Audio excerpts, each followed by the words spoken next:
자, 오늘 우리 같이 이제 누가복음 말씀을 보게 되는데요. 누가복음은 좀 길지요. 가을이니까 너무 좋은 날씨. 우리가 또 흔히 하는 얘기처럼 독서의 계절이니까 같이 성경 보는 시간을 통해서 이 시간을 잘 누리기를 바랍니다.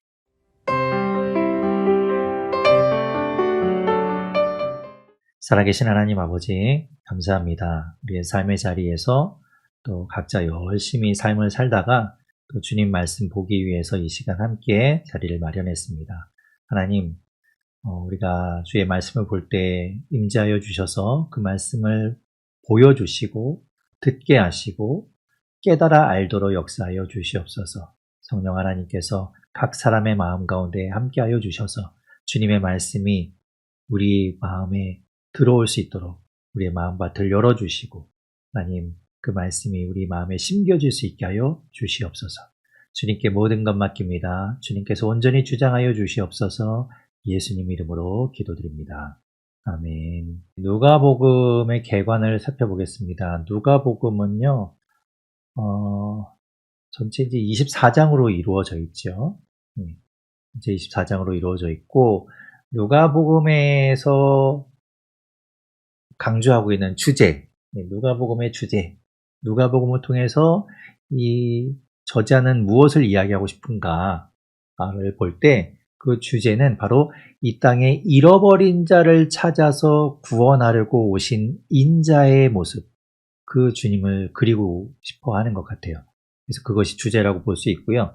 그것이 이제 19장 10절에 있는 말씀을 통해서 그 전체 주제를 우리가 꿰뚫어 볼 수가 있지요. 19장 10절의 말씀을 제가 읽어보면 인자가 온 것은 잃어버린 자를 찾아 구원하려 함이니라 라고 되어 있습니다. 그래서 이 땅에 잃어버린 자를 찾아서 구원하기 위해서 오신 그 예수님을 우리가 누가복음을 통해서 보게 되는 것이죠. 우리가 마가복음에서도 보았던 것처럼 누가복음도 또한 역시 이렇게 어떤 장소적인 개념을 가지고도 볼 수 있어요. 그래서 전체적인 구성을 보게 되면 1장부터 4장 13절까지는 이제 예수님이 등장하시는 이야기가 나오고요. 예수님의 공생의 사역을 준비하기 위한 여러 가지 이야기들이 나옵니다. 그래서 이제 거기에 초점을 맞추는 것은 인자, 이 땅에 오신 그 예수님에 대해서 소개하고 있는 내용이 되겠고요. 그리고 나서 4장 14절부터 9장 9절까지 9장 9절까지는 예수님의 갈릴리에서의 사역을 그리고 있어요. 그래서 인자의 사역을 이야기하고 있고, 그리고 9장 10절부터 전체적으로는 19장 27절까지가 예수님의 갈릴리 이외 지역에서의 사역을 그리고 있습니다. 그래서 갈릴리 외부 또 유대 지역 전체에 걸쳐서 예수님이 어떤 일들을 하시고 계신가를 보여주고 있고요. 그 내용 안에서 보면 결국 예수님에 대한 인자로 이 땅에 오신 예수님을 배척하고 그와 논쟁하는 이야기들, 그런 이야기들로 꾸며져 있죠. 인자를 배척하는 이야기. 그리고 마지막 이제 19장 28절부터 24장 끝까지는 예수님의 사역이죠. 복음서에서 우리가 늘 보았듯이 가장 중요한 사역인 십자가에서 예수님이 죽으시고 부활하신 사건, 그것에 대해서 아주 자세하게 그리고 있는 것이 이제 누가복음이 되겠습니다. 그래서 인자의 순환에 대한 이야기가 되겠죠. 누가복음은 마태복음과 마가복음과 함께 공관복음이라고 불리고 있어요. 네. 그 세 개의 복음, 요 누가복음까지 해서 요 세 개의 복음서는 동일한 관점을 가지고 예수님을 보고 있죠. 그래서 이제 복음서 중에서도 공관복음이라고 불리는 복음서가 되겠고요.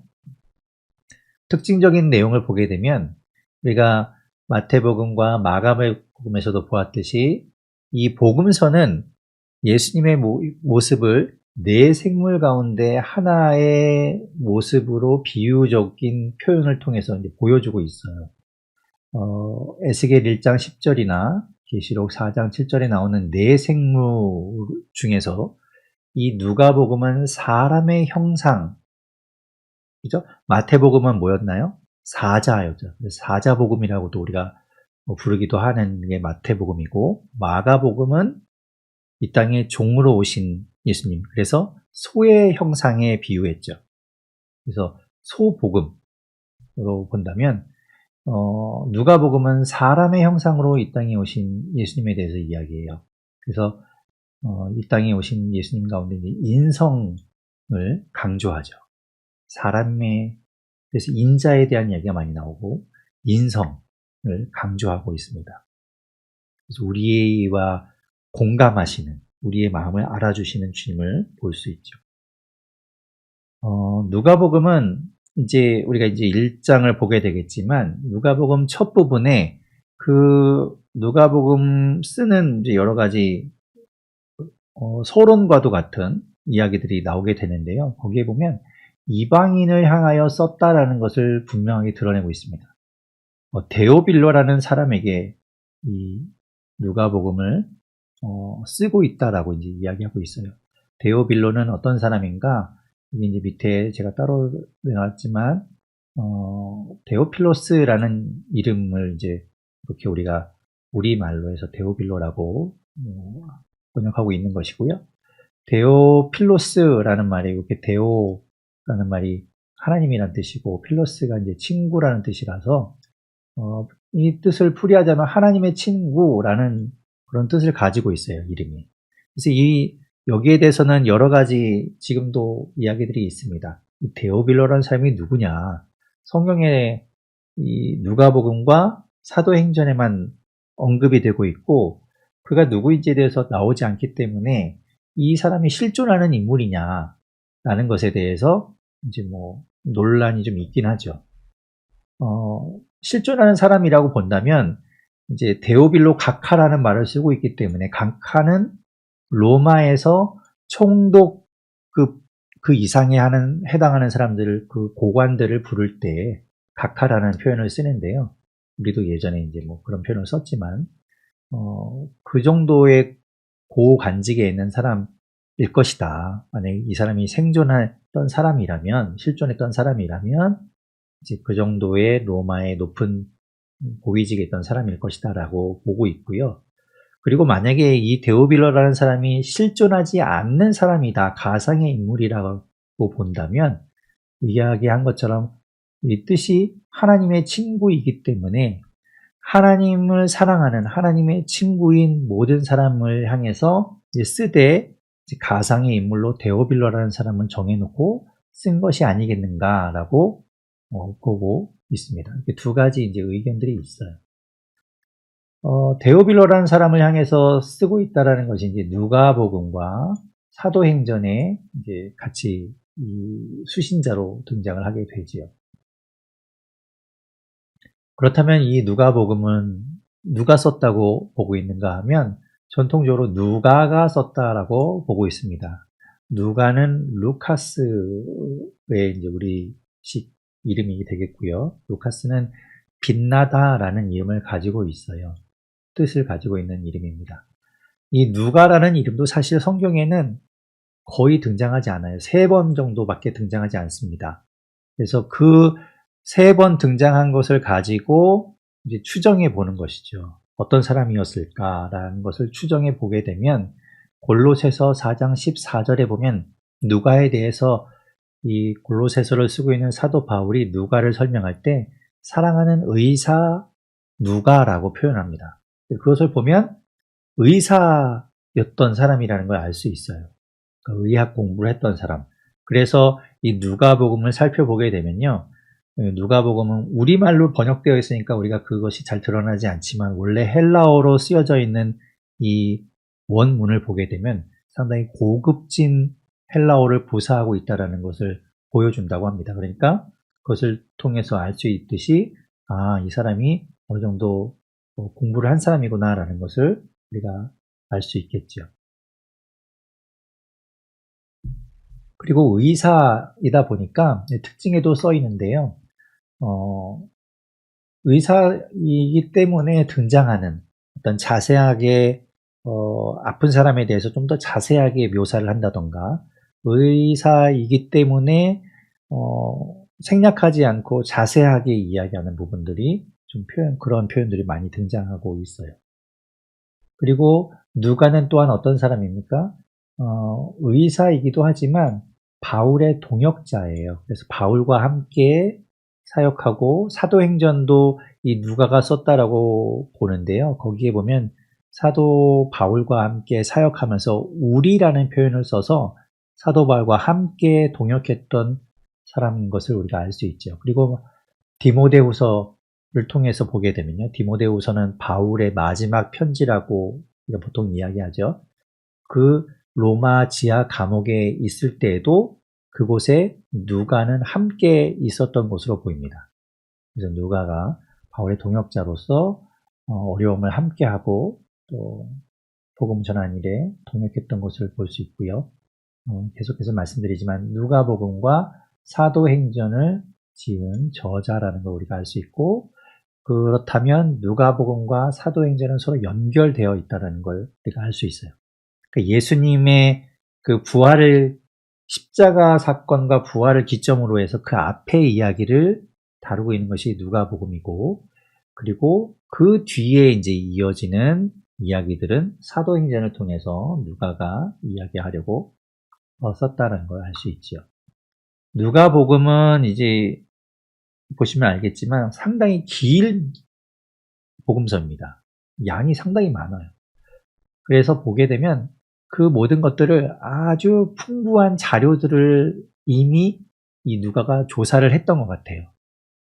그 전에 많은 사람들의 이야기들을 다 종합해서 그 떠돌던 이야기들, 또 여러 사도들에게서 들은 이야기들, 이런 것들을 다 종합해서 누가는 그것을 시간 순서대로 차례차례 잘 정리해서 복음서를 쓰고 있습니다. 그래서 아주 풍부한 자료를 조사를 했고 그것을 바탕으로 써서 길어요. 길고 내용이 좀 많습니다. 그리고 이제 이게 이방인을 대상으로, 이방인인 데오빌로를 향하여 쓴 복음서이긴 하지만 그 안에 내용을 들여다보면 가난한 자와 여인들, 당시에 소외된 사람들, 당시 약자였던 사람들을 위한 복음서라는 것들을 볼 수 있습니다. 그래서 그 사람들의 이야기들이 많이 나오고요. 그 사람들을 좀 더 자세하게 다루고 있는 걸 볼 수 있죠. 자, 그렇게 이제 누가복음을 우리가 대략적으로 살펴본 수 있겠고요. 그 내용을 가지고 그 안에 들어가서 자세한 내용을 좀 함께 보도록 하겠습니다. 누가복음 1장입니다. 1장부터 이제 누가가 이 글을 쓰고 있는 이유에 대해서 이제 이야기하고 있어요. 1절부터 4절까지 그것을 이야기하고 있는데요. 거기 보면 1절에 우리 중에 이루어진 사실에 대하여, 이미 이제 이것을 사실인데 그 일들에 대해서 2절에 처음부터 목격자와 말씀에 일꾼된 자들이, 그러니까 예수님의 모든 것들을 함께 했던, 우리가 사도라고 부르는 사람들, 그들로부터 전해진 내용들, 그런 것들을 모아서 쓰려고 했던 사람들, 쓴 사람들이 실제로 많이 있었다는 것을 이 2절을 통해서 알 수 있죠. 그러니까 뭐 예수님의 이야기들을 누군가는 그냥 기록하려고 했고 그것을 정리하려고 했던 사람들이 있었다는 거예요. 그런데 이 모든 일들을 근원부터 자세히 미루어 살핀 나도 데오빌로 각하에게 이것들을 아주 잘 정리해서 차례대로 시간 순서에 맞춰서 잘 정리해서 써보내는 것이 좋겠다라는 생각을 했다. 그래서 그것을 이제 지금부터 쓰려고 하는데, 이것은 4절에 이야기합니다. 각하가 알고 있는 바를, 아마도 이 데오빌로라는 사람이 실제로 존재하고 있다면, 또는 존재하지 않더라도 하나님을 사랑하는 하나님의 친구인 성도들을 향해서 쓰고 있다면 그들이 믿고 있는 것을 조금 더 확실하게 하기 위해서 이 누가복음을 이제부터 쓰고 이야기하려고 한다라는 그 사실을 밝히고 있죠. 자, 그러면서 이제 1장이 시작이 됩니다. 거기에 4절까지 서문이 있고 난 이후에 이제 1장이 시작이 되는데요. 누가복음 1장은 굉장히 깁니다. 80절까지 되어 있어요. 그래서 신약 성경에서도 가장 절수가 많은 장이기도 합니다. 그리고 이 누가복음 자체가 상당히 많은 분량을 차지하고 있어요. 그래서 페이지 수로, 글자 수로 보면 굉장히 많은 분량을 가지고 있습니다. 누가는 사실 아까도 이야기했지만 누가복음과 사도행전을 썼다고 했잖아요. 그 두 권의 책을 썼는데 분량이 굉장히 방대하고 많습니다. 그래서 신약에서 우리가 사도 바울이 편지를 많이 썼지 않습니까? 서신서를 많이 써서 사도 바울의 서신서가 우리 신약 성경 가운데 많이 들어와 있지만 그 모든 것을 합쳐도 누가가 쓴 것보다 적어요. 분량적으로 따지면. 그러니까 누가가 굉장히 많은 양을 썼다라는 걸 볼 수 있죠. 자, 우리 이제 그 내용을 함께 볼 텐데요. 자, 5절부터 이야기가 5절부터 25절까지는 세례 요한에 대한 이야기가 시작이 됩니다. 우리가 그 전에 보았던 마태복음과 마가복음에서는 세례 요한의 그 사역에 대한 이야기만 하고 있지, 그가 어떻게 해서 그런 일들을 하게 됐는지 이런 것들은 다루지 않고 있었어요. 그러니까 예수님께만 온전히 초점이 맞춰져 있기 때문에. 그런데 이 누가는 세례 요한에 대한 이야기로부터 시작합니다. 그것이 이제 5절부터 나오는 이야기인데요. 5절에 보면 유대왕 헤롯 때라고 말씀하고 있죠. 유대왕 헤롯 때, 우리가 이제 마태복음에서 보았듯이 예수님이 태어날 당시에 이 유대 지역을 다스리고 있던 왕이 헤롯 왕이었습니다. 우리가 헤롯 대왕이라고 부르는 왕이죠. 아주 포악한 왕이었죠. 그때 5절에 보면 아비야 반열에 속한 제사장 한 사람이 있었습니다. 그 사람의 이름이 사가랴였어요. 그의 아내는 아론의 자손이고 이름은 엘리사벳. 그러니까 사가랴와 엘리사벳 부부가 있었죠. 이 사가랴는 아비야 반열에 속한 사람이었습니다. 아비야 반열에 속했다는 말이 무슨 말인가 하면요. 우리가 보면 역대상 24장에 보게 되면 이제 아론의 자손인 제사장들이 제사장의 일을 맡아서 할 때 그냥 아무렇게나 무질서하게 하는 것이 아니라 이제 그 순서를 정하고 그 누가 언제 무엇을 할지를 다 정해서 이제 하게 되었었어요. 그래서 역대상 24장에 보면 그 이야기가 나오는데 그 아론의 자손들, 그 제사장 가문이 이제 나오게 되는데요. 아론의 자손, 그 아론의 아들은 4명 있었죠. 나답과 아비후와 엘르아살과 이다말이 있는데 나답과 아비후는 하나님 앞에 다른 불을 들이다가 죽지요. 그래서 남은 게 이제 엘르아살과 이다말인데요. 엘르아살과 이다말의 자손이 각각 이제 나중에 따져 보니까 합쳐서 24 가문이 이렇게 나오게 된 겁니다. 그래서 그 24 가문을 제비를 뽑아서 순서를 정해서 제사장의 일을 맡아서 하도록 한 것이죠. 그 중에 보게 되면 역대상 24장 10절에 보게 되면 8번째에 해당하는 그 가문이 바로 아비야 가문입니다. 그리고 지금 우리가 이제 누가복음에 나와 있는 요 사가랴가 바로 이 아비야 반열, 거기에 속해 있던 가문의 이제 후손이라는 걸 알 수 있죠. 이렇게 해서 24개의 그 가문이 1년에 2번 돌아가겠죠. 우리가 52주니까 1년에 2번 돌아가고, 그리고 한 번 이제 그 자기 차례가 오게 되면, 그 가문의 차례가 오게 되면 일주일 동안을 이제 제사장 일을 하게 됩니다. 일주일 동안 일하면서 매일매일 이제 제사를 드려야 되는 것들이 있기 때문에 그런 것들을 담당하게 되는 것이죠. 자, 이 아비야 반열에 속한 사가랴가 이제 그런 사람이었습니다. 그 두 부부가 있었는데 7절에 보면 두 사람 사이에 아기가 없었어요. 하지만 두 사람이 이미 나이가 많아서 아이를 갖지 못한 채 그렇게 나이를 먹게 되었습니다. 자, 8절부터 이야기는 이제 사가랴가 그 반열에 따라서 제사장의 직무를 행하고 있을 때, 제사장 이제 일주일 동안 맡아서 한다고 했잖아요. 그때 각각 일할 것을 이제 제비를 뽑아서 또 정하게 되는데요. 성전 안에 들어가면 뭡니까? 성전에 딱 들어가면 그 안에 성소가 있고요. 성소를 지나서 성소를 맡고 있는 그 휘장을 지나서 그 가장 안쪽에 들어가면 지성소가 있는데, 그 앞에 있는 성전에 들어가서 가장 먼저 마주하게 되는 성소에 분향단이 있어서 거기에 이제 분향을 해야 됩니다. 아침 저녁으로 분향을 하게 되죠. 자, 우리 성전에 들어가면 요런 모양이 되어 있었을 거예요. 성전에 딱 들어가면 요런 형태로 되어 있는 겁니다. 지금 여기 보시면 여기 이제 휘장이에요. 휘장이 이렇게 쳐져 있어서 요 휘장 안쪽이 지성소가 되고요. 요 안 여기가 이제 성소에 해당합니다. 성소에 딱 들어가면 가장 맞은편에 보이는 것이 이제 지성소고, 지성소를 가리고 있는 휘장이고, 그 지성소 앞에 분향단이 있어요. 여기에 아침 저녁으로 매일 가서 이제 분향하는 겁니다. 향을 피우는 거예요. 그리고 오른쪽이 이제 진설병을 놓는 상이 있고, 왼쪽이 등잔대가 있어서 여기 이제 등불을 켜놓게 되죠.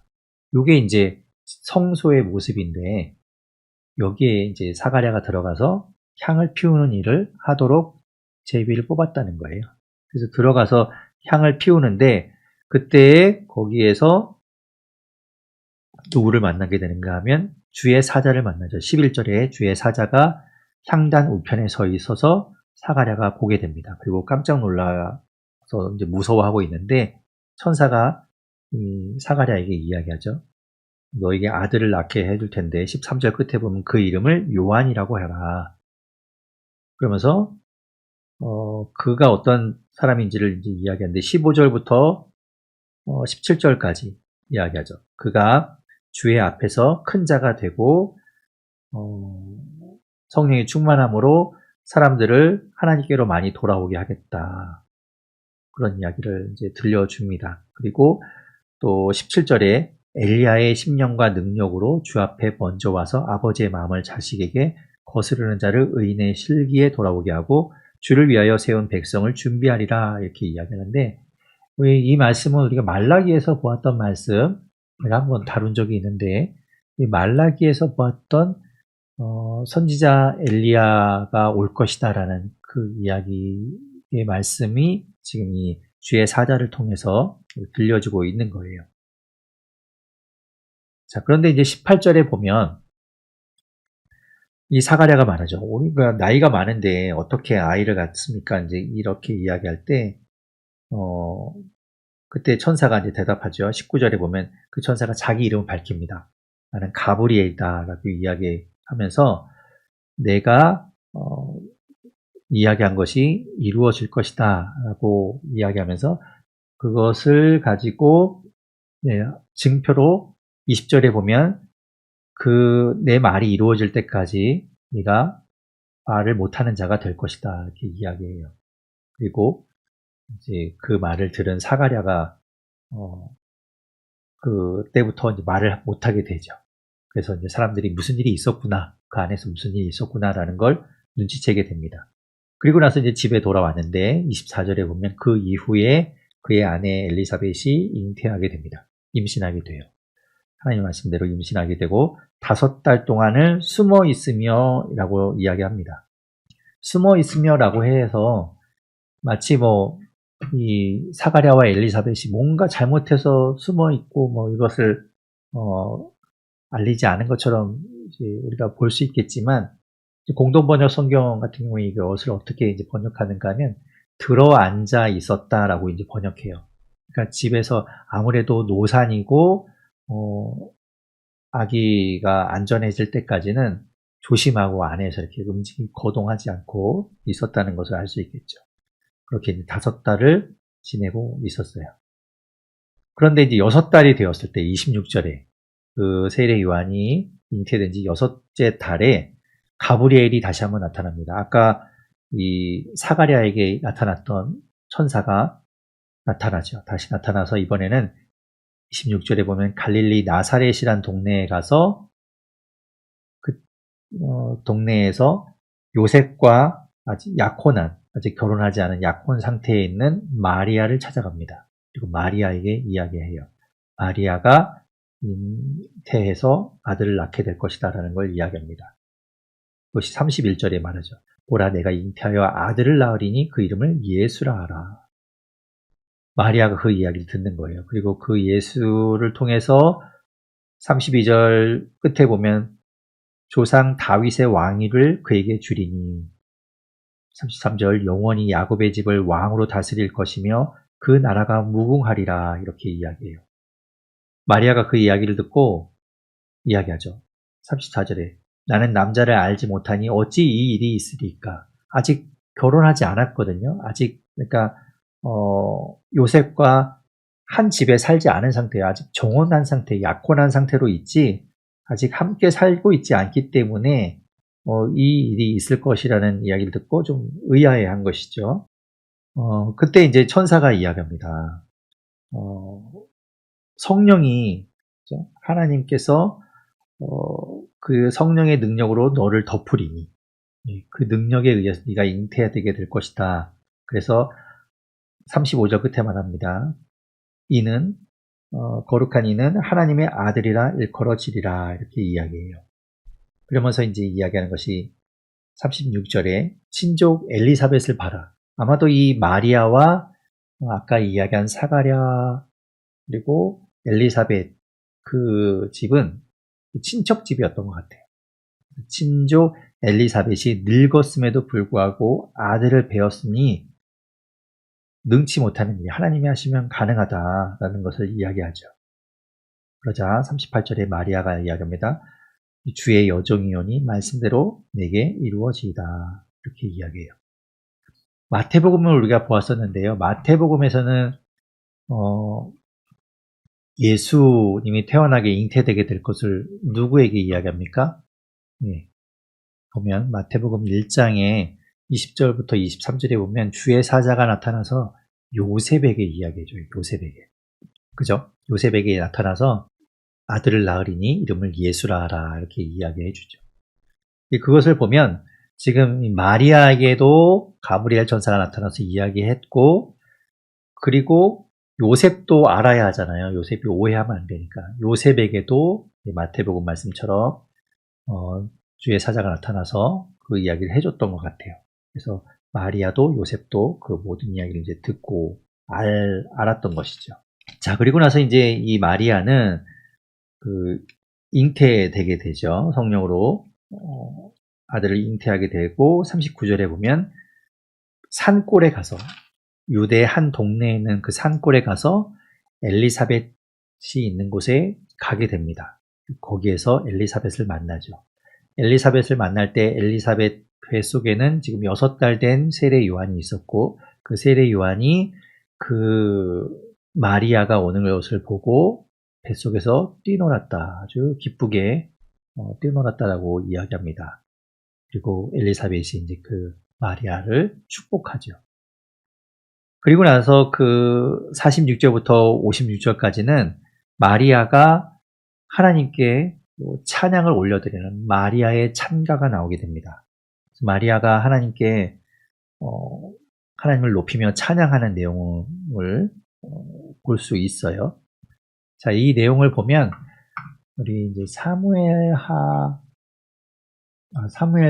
2장 1절부터 10절까지에 보면 길지요 지금 나오지만 한나의 찬양이 나옵니다. 한나가 사무엘상에서 한나가 이제 아이를 갖지 못하고 있다가 하나님 앞에서 이제 늘 가서 하나님 앞에 자신의 심정을 토로하고 그렇게 하다가 이제 하나님께서 아이를 주시죠. 그것이 이제 사무엘이죠. 한나가 사무엘을 잉태하고 그 사무엘을 갖고 난 이후에 하나님 앞에 이렇게 기쁨의 찬양을 올려드리는데 이것과 지금 이 마리아의 찬양, 마리아의 찬가가 상당히 비슷해요. 그래서 보면 자신의 처지를 자신이 아주 이 비천하고 정말 보잘것없는 처지에 있음에도 하나님께서 자신을 위해서 싸워주시고 자신을 지켜주시고 자신을 생각해서 복을 주셨다라는 이야기를 하고 있으면서 하나님은 어떤 분이신가? 죽이기도 하시고 살리기도 하시고 하나님께 모든 권능이 있다, 주권이 있다라는 그런 노래를 하게 되는데 마리아도 역시 비슷한 내용으로 하나님 앞에 찬양을 올려드리고 있죠. 그리고 56절에 보면 그곳에 이 엘리사벳과 함께 마리아가 3달쯤 있다가 다시 나사렛으로 돌아가게 됩니다. 그래서 정리하게 되면 예수님과 세례 요한은 6달 정도의 차이가 나요. 자, 보게 되면요. 세례 요한이 잉태되고 난 이후에 5달을 이제 엘리사벳이 집에 머물고 있다가 6달이 되었을 때, 6달 되었을 때, 마리아가 찾아오죠. 그래서 그곳에서 석 달을 같이 지내게 돼요. 그리고 이제 보통 우리가 통상, 10달 되면 이제 아기가 태어나지 않습니까? 세례 요한이 이제 태어나게 되고, 그로부터 이제, 그로부터 6개월이 지나서 예수님이 이 땅에 태어나시게 되는 거죠. 그러니까 6개월의 차이로 세례 요한이 먼저 태어나게 되고요. 석 달을 이렇게 보면 이제 석 달을 함께 있게 됩니다. 그런 것들도 우리가 볼 수 있어요.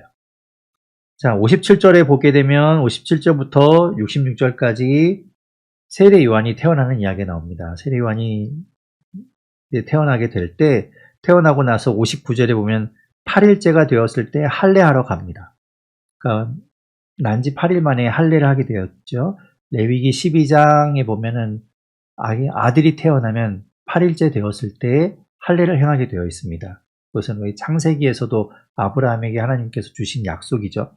약속이라기보다는 명령인데 그 명령을 계속해서 지켜오고 있고 세례 요한도 마찬가지로 8일째 할례를 행하게 됩니다. 그리고 그때 이름을 정하게 되는데요. 보통은 이제 유대인들은 그 가문에 있는 사람들의 이름을 다시 한번 재사용하고 계속 그렇게 이제 대물림되게 되는데요. 그래서 사람들은 사가랴라고, 그 아버지가 사가랴니까 이 아들도 사가랴라고 하자고 하죠. 그런데 이 사가랴는 받은 말씀이 있죠. 뭐라고 했습니까? 아들을 낳을 것인데 그 이름을 요한이라고 해라고 했잖아요. 그래서 요한이라고 이제 하자라고 이야기합니다. 그랬더니 이제 사람들이 아니 우리 조상들 중에는 친족 중에는 그런 이름이 없는데 웬 요한이냐라고 이야기하니까 요한이라고 하자 이야기해서 결국 하게 되고 그때 그 모든 것들이 가브리엘이 이야기한 것이 이제 성취가 되면서 그가 다시 말을 할 수 있게 되고 하나님께 찬송하게 되죠. 그 아이를 바라보면서 67절부터 79절까지 사가랴는 이 세례 요한을 향하여 예언을 하게 됩니다. 세례 요한이 앞으로 이제 어떻게 될 것인가 예언하게 되는데 67절에 보면 성령의 충만함을 받아서 사가랴가 세례 요한에게 예언을 하게 됩니다. 그 예언의 내용은 어떻습니까? 하나님께 찬양하고 있고 그 세례 요한이 76절에 보면 이 아이여 내가 지극히 높으신 이의 선지자라. 우리가 말라기에서도 계속 보았던 그 내용이 아까 이야기한 것처럼 가브리엘 천사를 통해서 사가랴에게 전해졌고 그 말씀대로 이루어지게 될 것을 또한 사가랴가 성령의 충만함으로 아기 요한을 바라보며 예언하고 있지요. 네가 높으신 이의 선지자가 될 것이다. 그리고 77절에 보면 죄사함을 선포하고 그것을 말미암아 구원을 알리게 하고 사람들을 주님께로 인도하는 그런 일들을 하게 될 것이다 라는 것을 예언하게 되지요. 그리고 80절에 보면 세례 요한이 그 아이가 자라며 심령이 강하여지며 이스라엘에게 나타나는 날까지 빈 들에 있게 됩니다. 그 세례 요한이 우리가 있었던 이야기는 알죠. 빈 들에서 메뚜기와 석청을 먹으며 낙타털 옷을 입고 그렇게 지내게 되죠. 2장으로 넘어가면요. 2장은 이렇게 시작합니다. 2장에서는 1절에 그때의 가이사 아구스도라는 사람이 나와서 그 사람이 이제 그러니까 당시에 가이사 아구스도는 누군가 하면 가이사가 황제예요. 이제 로마 황제를 이야기하고 아구스도는 당시의 황제였던 그러니까 로마 시대 최초의 황제라고 부르는 옥타비아누스를 아구스도라고 이렇게 칭한 겁니다. 그래서 아구스도가 옥타비아누스인데 그가 로마 시대에 다스리던 그 식민지들을 통해서 다 호적 조사를 하도록 왜냐하면 그래야 이제 세금을 매기니까 그렇게 명령을 내리게 되죠. 2절에 보면 이 호적은 구레뇨가 수리아 총독으로 있을 때 처음 행한 것이다 라고 이야기하면서 이제 역사적인 사실을 이제 알 수 있게 이 누가가 기록해 놓은 거예요. 그러니까 이게 이런 이야기들이 다 그냥 근거 없는 이야기가 아니라 이렇게 다 사람들이 이렇게 있던 그때라는 걸 이야기하고 싶었던 것이죠. 그래서 그 이야기를 하고 있으면서 그래서 그것 때문에 모든 사람들이 각자 고향으로 돌아가서 호적을 하게 됩니다.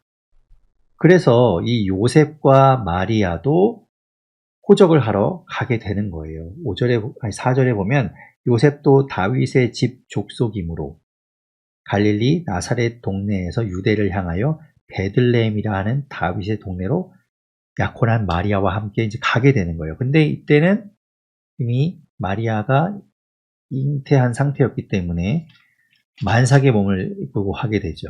그래서 가게 돼서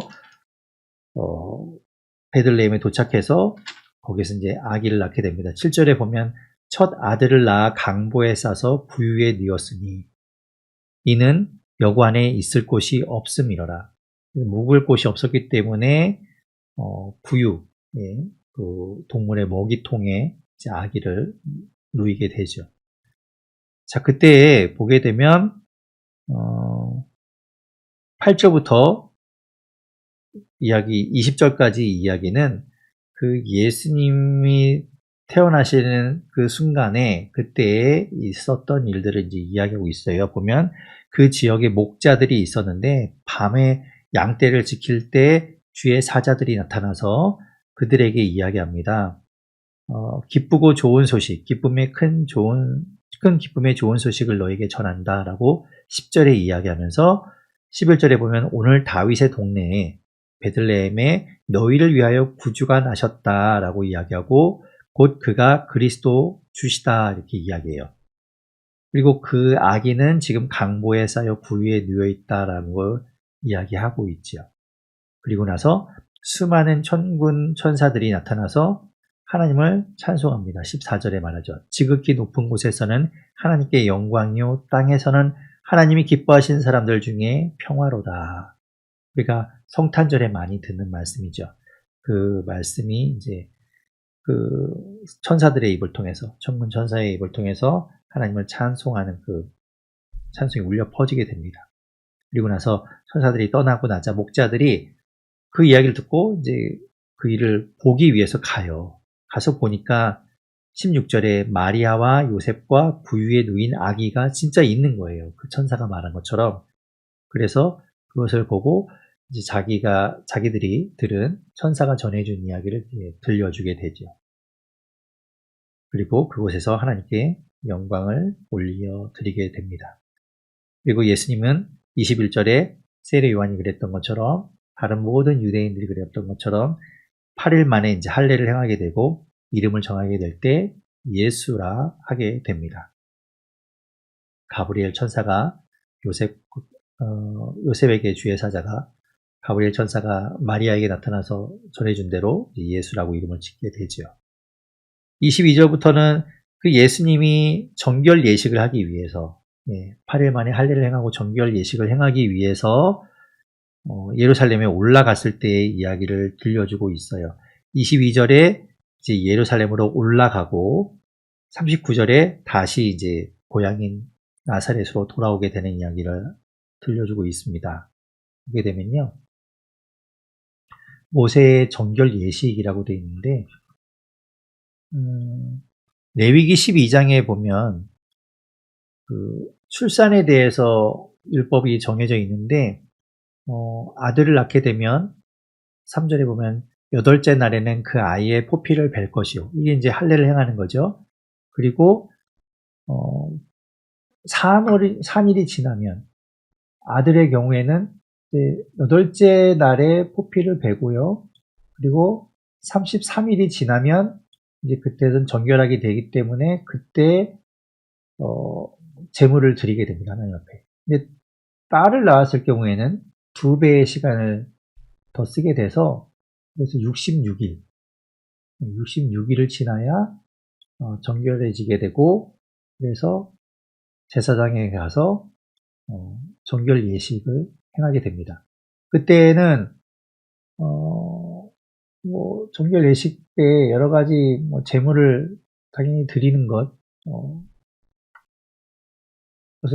말씀하고 있지만 이제 8절에 보게 되면 어린 양을 바쳐야 함에도 불구하고 힘이 미치지 못하면, 가난해서 양을 마련할 정도가 못 되면 그냥 비둘기 2마리로 하게 되어 있어요.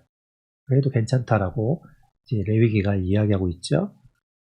그런데 보게 되면 여기 보십시오. 이제 예수님이 태어나시고 8일째 할례를 하신 이후에 33일이 지났겠죠. 그래서 정결 예식을 하러 예루살렘에 올라갔을 때 24절에 보면 주의 율법에 말씀하신 대로 산비둘기 한 쌍이나 혹은 집비둘기 둘로 제사를 하려고 비둘기를 가지고 갑니다. 그 이야기를 보면 요셉과 마리아 부부도 그렇게 넉넉한 형편은 아니었다는 걸 알 수 있어요.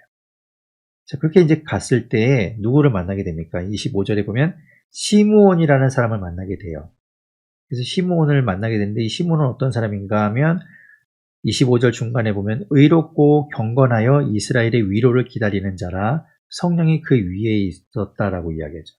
그리고 그에게 주어진 어떤 사명 같은 것이 그가 그리스도를 보기 전에는 죽지 아니하리라라는 그런 지시를 받았다고 해요. 그래서 늘 그는 이제 그 성전에 가서 제사하면서 언제나 그 그리스도를 보게 될까를 고대했겠지요. 그런데 이제 예수님을 보게 된 거예요. 이때 마침. 그래서 예수님을 보고 예수님을 안고 28절에 하나님께 찬송을 올려드리게 되죠. 그래서 29절부터 32절이 시므온의 찬양이 나옵니다. 우리가 계속해서 이 어떤 찬가를 보게 되죠. 마리아의 찬양을 보았는데 여기는 시므온의 찬양이 나오죠. 보게 되면 하나님을 찬양하는, 내가 주님 말씀하신 것을 다 이루었다라고 하면서 주님께 영광을 올려드리는 찬양을 하고 있습니다. 그리고 34절에 보면 시므온이 그들을 축복하고 그 예수 그리스도께서 어떤 일을 하시게 될지를 이야기해 주죠. 자, 그런 이야기를 듣고 마리아가 그 말씀들을 마음에 품게 됩니다. 자, 그런데 36절에 보면 또 다른 사람이 나타나요. 아셀 지파 바누엘의 딸인 안나라고 하는 여자 선지자가 있었는데 이 선지자는 또한 나이가 많았습니다. 아마도 이 앞에 있는 시므온도 나이가 많았겠지요. 그런데 이 안나도 나이가 많았어요. 나이가 많은 할머니였는데 결혼하고 나서 7해 동안의 남편이 있었지만 그 7년째 되었을 때 남편이 먼저 죽게 되고 그 남은 시절을 과부로 지내다가 37절에 보면 84세가 되었다라고 이야기해요. 84세 할머니가 이제 예수 그리스도를 보게 된 겁니다. 그래서 38절에 보면 하나님께 나아가서 하나님께 감사하고 모든 사람에게 예수님에 대해서 이야기해 주지요. 그리고 39절에 보면 이제 요셉과 마리아는 율법에 따라서 모든 일을 다 마친 이후에 다시 갈릴리에 있는 나사렛이란 동네로 돌아가게 됩니다. 네. 그 나사렛이 이제 예수님이 자란 동네죠. 그렇게 이제 우리가 볼 수 있는데요. 그러니까 원래 나사렛에 살고 있던 요셉과 마리아가 이제 결혼을 해서 베들레헴에 가서 호적을 하러 갔다가 예수님을 낳게 되고, 그리고 마태복음에 보게 되면 이집트로 이제 피신을 하러 갔다가 다시 돌아와서 이제 나사렛에 가서 지내게 되죠. 그런 이야기들이 마태복음과 누가복음을 통해서 알 수 있어요. 이집트로 가게 된 것은 요 이후가 될 수도 있겠고요. 이집트로 내려간 것이 정확하게 예수님이 몇 개월, 몇 살 때인지를 이야기하고 있지 않으니까 그거는 좀 순서가 좀 바뀔 수도 있겠네요. 자, 그렇지만 어쨌든 예수님이 이런 이야기들을 다루고 있는 것은 누가복음에서만 다루고 있습니다. 누가복음에서 그 모든 이야기들을 다 종합해서 지금 누가가 들려주고 있는 거예요. 40절에 보면 아이가 자라며 강하여지고 지혜가 충만하며 하나님의 은혜가 그 위에 있더라 이렇게 예수님에 대한 이야기를 합니다. 이런 것들을 통해서도 예수님의 인성에 대해서 예수님이 이 땅에 이제 하나님의 아들로 오셨지만 우리와 똑같은 모습으로 계셨다라는 것을 말해주고 있죠. 자, 그리고 또 하나의 어떤 일화를 소개해주고 있는데요. 그것이 41절부터 51절까지 이야기입니다. 다른 복음서에 나오지 않는 이야기예요. 보면은 예수님의 부모였던 마리아와 요셉은 해마다 6월절이 되면 예루살렘으로 절기를 지키기 위해서 갔습니다. 모든 유대인들이 다 그렇게 했어요. 그런데 이제 42절에 보면 12살이 되었을 때 예수님이 나이가 되었을 때 그 해에 이제 절기를 지키기 위해서 예루살렘으로 갔다가 이제 돌아오죠. 돌아오는 길에 하루길 정도 간 후에 보니까 예수님이 안 계신 거예요. 예수님이 없는 겁니다. 그래서 막 찾았는데 찾지 못해요. 그래서 어떻게 합니까? 예루살렘으로 다시 돌아오죠. 돌아와서 보니까 46절에 이야기하듯이 성전에서 예수님을 만나게 되는데 그렇게 만난 지 사흘이 되었다라고 이야기하고 있어요. 그래서 뭐 사흘 동안 어떻게 지냈는지 모르겠지만 하여튼 성전에서 예수님 다시 만납니다. 보니까 예수님이 거기에서 많은 사람들, 랍비라고 부르는 선생들과 토론하고 대화하고 있던 것을 보게 되죠. 그리고 놀라게 됩니다. 그때 예수님께서는 이야기하시죠. 49절에 보면 내가 내 아버지 집에 있어야 될 줄을 알지 못하였나이까. 그리고 그 말씀을 마음에 두게 되죠. 52절에 그러면서 예수님이 또 지혜와 키가 자라나고 하나님과 사람들에게 더욱 사랑스러워 가시더라 하며 예수님의 어떤 성장기, 예수님의 어린 시절에 대한 이야기를 마치게 됩니다. 자, 우리 이제 3장을 볼 텐데요. 3장에서는 이제 예수님에 대한 이야기가 나오면서 그 전에 이제 세례 요한, 앞에서 1장에서 보았던 세례 요한의 이야기가 세례 요한이 어떻게 사역했는지 그것을 드러내주고 있지요.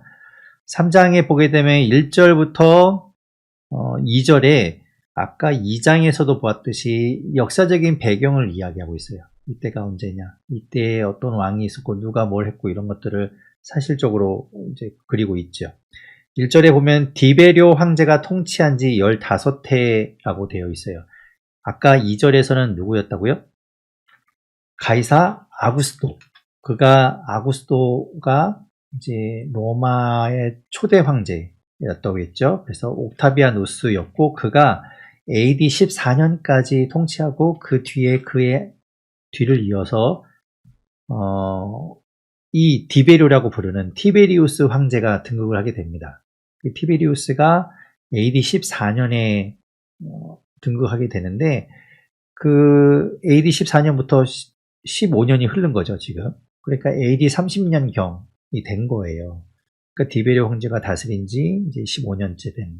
그러니까 예수님의 나이와 이제 얼추 우리가 이게 맞아가죠. 그때 보게 되면 1절에 본디오 빌라도가 유대 총독이고요. 이게 또 나중에 이제 십자가 사건 때 보게 되겠지만 본디오 빌라도가 유대 총독으로 와 있고 헤롯, 여기서 말하는 헤롯은 아까 우리가 보았던 헤롯 대왕 1절에서 보았죠. 1절, 5절에 나왔던 그 헤롯 대왕은 아니고 그 아들입니다. 그래서 그 다음에 이제 등극하게 되는 왕들이 이 이스라엘을 여러 개 쪼개서 나누어서 통치하게 돼요. 그 중에 헤롯이라는 왕이 갈릴리의 분봉왕으로 있게 되고 그래서 이제 그것을 분봉왕이라고 부르게 되거든요. 나누어서 통치하게 되는데 그리고 그 동생 빌립이 이두레와 드라고니 지방의 분봉왕으로 있고 루사니아가 바빌레네의 분봉왕으로 있을 때예요. 나눠서 통치하고 있을 때 그때의 대제사장은 누구였는가? 2절에 보면 안나스와 가야바가 대제사장으로 있었다라고 이야기하죠. 안나스와 가야바는 서로 장인과 사위지간입니다. 나중에 또 보게 돼요. 자, 그렇게 이제 두 사람들이 역사적인 배경을 갖고 있을 때 하나님의 말씀이 빈 들에서 지내고 있던 사가랴의 아들 요한에게 임합니다. 그래서 요한이 요단강 근처에 가서 죄사함을 받게 하는 회개의 세례를 전파하게 됩니다. 3절에 말하죠. 그리고 그것은 바로 4절부터 6절까지 이사야가 예언한 것이 성취되는 것이다 라고 누가는 말하고 있어요. 이사야 40장 3절에서부터 5절까지의 말씀이 이 세례 요한을 통해서 이루어지고 있다. 광야에서 외치는 자의 소리로 주의 길을 준비하고 그 길을 곧게 하는 일을 세례 요한이 하고 있다는 것을 말하고 있죠. 그러면서 이제 세례 요한이 7절부터 14절까지 이제 그에게 세례를 받기 위해서 오는 사람들에게 전하는 메시지를 이야기하고 있습니다. 그들을 향하여 막 회개를 선포하죠. 8절에 말합니다. 회개에 합당한 열매를 맺으라. 회개에 합당한 열매를 맺으라. 9절에 말하죠. 이미 도끼가 나무 뿌리에 놓였으니 좋은 열매를 맺지 않은 나무마다 찍혀서 불에 던져지리라.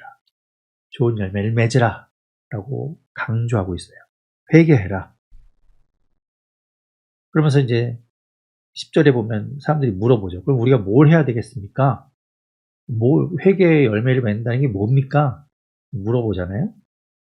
그때 이제 세례 요한이 대답하죠. 11절에 보면 옷 2벌 있는 자는 옷 없는 자에게 나눠주고 먹을 것이 있는 자는 없는 자에게 나눠줘라.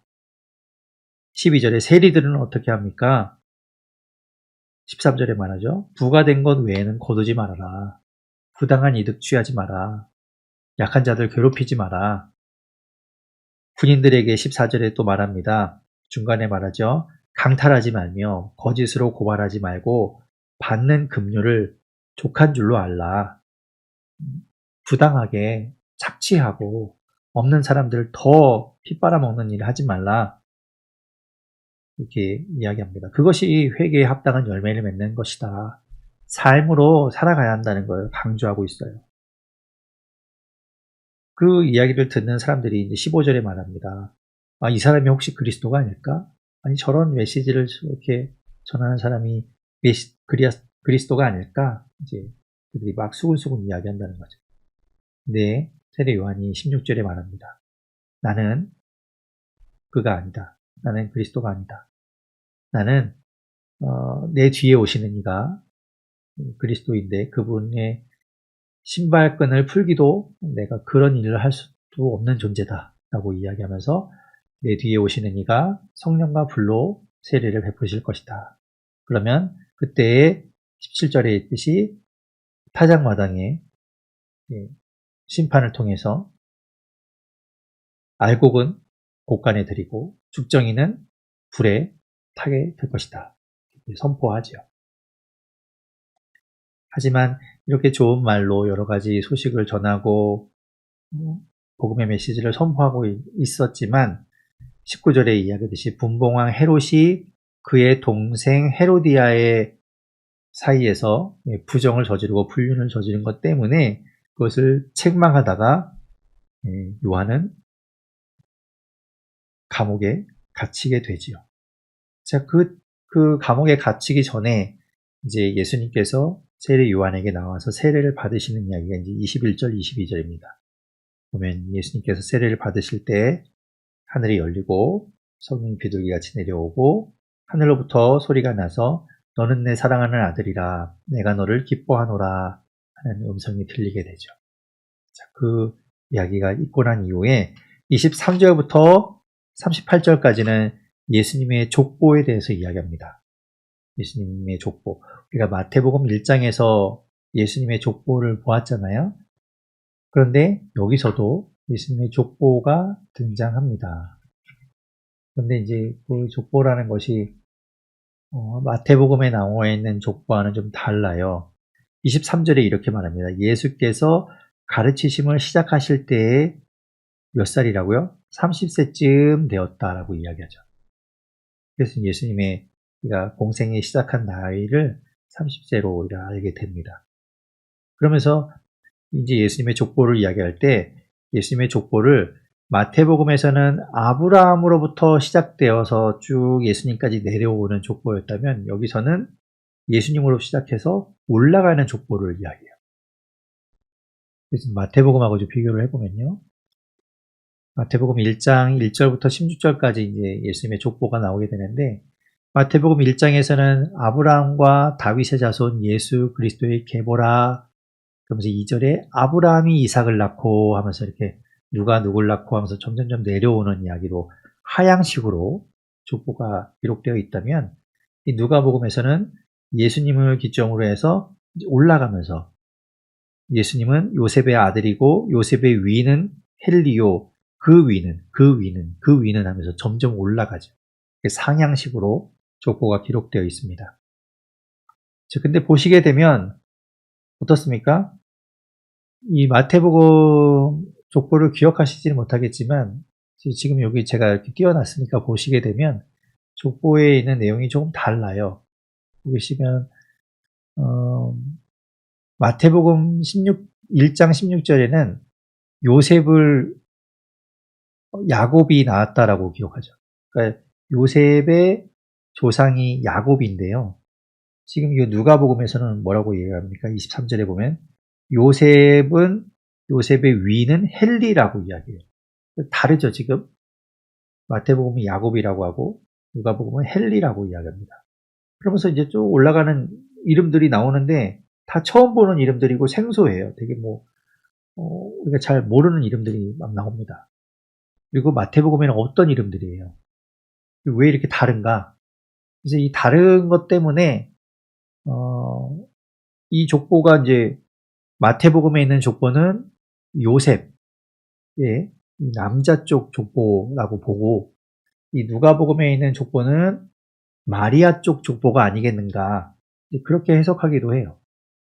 그래서 좀 다른 건 아닌가라고 보기도 하고요.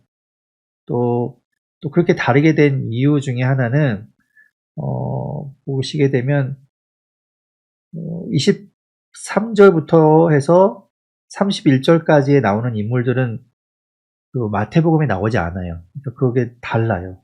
그런데 이제 어디에서부터 맞냐면 31절에 보면 끝부분에 보면 그 위는 나단이요 그 위는 다윗이요 라고 되어 있죠. 다윗 윗세대는 이 마태복음에 나오는 것하고 동일합니다. 그 마태복음에 나오는 것과 누가복음에 나오는 것이 이렇게 족보를 쭉 놓고 배열을 보게 되면 다윗까지는 동일해요. 근데 그 다윗 밑으로 누구를 통해서 이게 계보가 이어지는가를 보면 이제 달라지게 되죠. 마태복음에서는 지금 창은 띄워놨지만 마태복음 1장 6절에 보면 다윗 다음에 누구로 이어지는가 하면 솔로몬으로 이어지거든요. 그런데 이 누가복음에서는 3장 31절에 보면 다윗으로부터 나단으로 이어집니다. 그렇게 이제 다윗에서부터 갈라지게 되는 거예요. 그래서 이제 내려오다 보니까 족보가 다르게 되죠.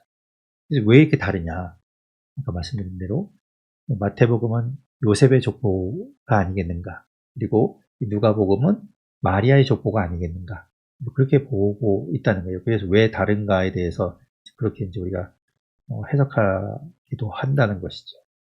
그리고 이제 이 누가복음을 살펴보게 되면 마태복음은 아브라함으로부터 시작해요. 그러니까 아브라함 위에는 나오지 않아요. 그죠?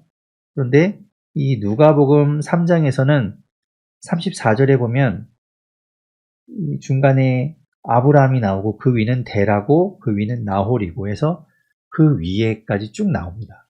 아브라함 위까지 나와요. 그래서 어디까지 갑니까? 38절 끝에 보면 아담까지 가고요. 그 위는 하나님이시다라고 이야기해요. 그러니까 하나님까지 올라갑니다. 그래서 이 예수님이 하나님의 아들로 이 땅에 오셨다는 것, 하나님께로부터 까지 올라간다는 것을 이 누가가 그리고 있죠. 그러니까 이 마태복음의 족보와 누가의 족보가 이제 그런 차이점을 보이고 있어요. 대략적으로만 우리가 이런 이야기들을 볼 수 있고, 결국 중요한 것은 마지막이 예수 그리스도, 그리고 그 끝에 가장 처음은 하나님으로부터 시작되었다라는 그런 것, 그리고 마태복음에서도 보았듯이 중간에 이제 다윗을 통해서 아브라함과 다윗을 통해서 그 계보가 이어져 왔다라는 그런 것들만 우리가 알면 될 것 같아요. 살아계신 하나님 감사합니다. 오늘 누가복음을 통해서 누가복음 1장부터 3장 말씀을 보면서 또 예수님의 이야기를 우리가 보았고 또 이 땅에 예수님의 길을 예비한 세례 요한의 이야기도 함께 보았습니다. 하나님, 우리가 새롭게 그 말씀들을 보면서 이 땅에 오신 그 주님을 다시 한번 우리가 기대하는 마음으로 주님의 말씀들을 보게 하심에 감사합니다. 하나님, 그 마음을 계속해서 가지고 가면서 예수님의 행적을, 예수님의 말씀을 따라가게 하시고, 그러면서 그 말씀이 나에게 주시는 말씀이고, 그 말씀을 우리가 바로 옆에서 듣는 것처럼 생생하게 마음에 담아 둘 수 있게 하여 주옵소서.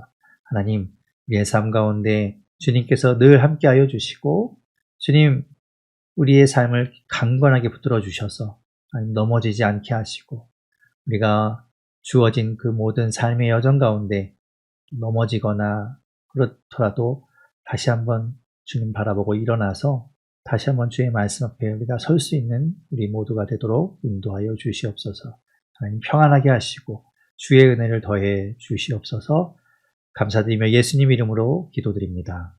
아멘.